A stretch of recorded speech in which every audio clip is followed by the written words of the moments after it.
The development of the Bui hydroelectric project in the year 2007 affected 8 communities, leading to the resettlement of 1,216 persons.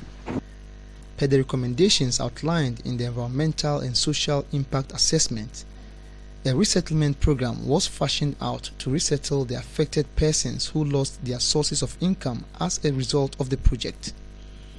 Ekuya Sechi is the Assistant Manager, Corporate Affairs. As a result of the creation of the dam, certain communities needed to be resettled. We resettled the communities. Beyond that, how do we ensure their sustainability? So we initiated, it's part of our mandate, a livelihood enhancement program. The objective of the program is to create an alternative livelihood for the people we resettled. Those are the project-affected persons.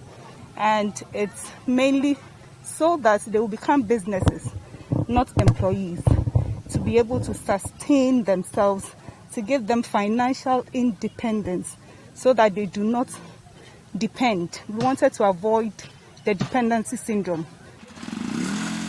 Aside the efforts by the authority to recruit from the community of project-affected persons, the authority has over the years made every effort to additionally develop business models and constituted the eligible project-affected persons into groups of cooperatives to operate independent businesses. Mr. Salifu Wumbela is the Director of the General Services Department of the BPA. Beyond Bui Power Authority, they are at liberty to render those services to communities, to people within their communities, and even beyond. And so these are their companies, it's not our company. What we did was to facilitate the process for them.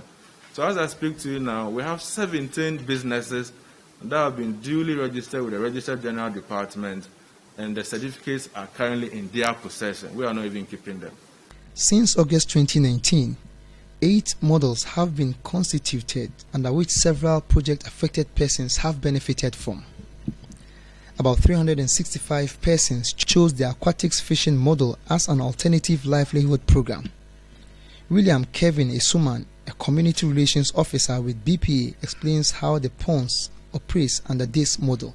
This is a concrete structure with a tarpaulin. Okay, so there's a pump in it that turn the water around to make sure their waste is gathered at the center. Then those tubes you see there draws the waste into the bucket, and there's another pump there that steals the water back into the pump. So the water is recycled to make sure the waste is taken out every morning. Samuel Obin, a member of this group, tells Joy News that this model would help alleviate poverty amongst the people. We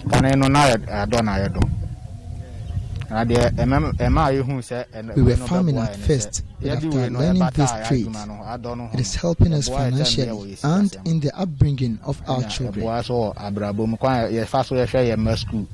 Other models commissioned and currently under operation include sanitation, cleaning services, lawn maintenance, weeding or fire control, fumigation, and warehouse maintenance.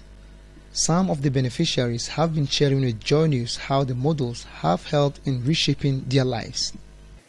They provide a lot of materials equipment that help us to do the work, so that day in day out you can get something out of it. The motorcanes and the materials, the boiler suit and the water team boots, it was provided by the BPA. Prior to this project, we were struggling with life because we were unemployed. The BPA gave us this job to sustain us.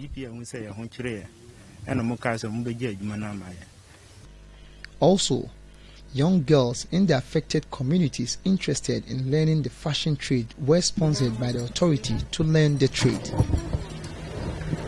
From the Bui Resettlement Project site in the Bono region, I am Anas Sabit for Joy News.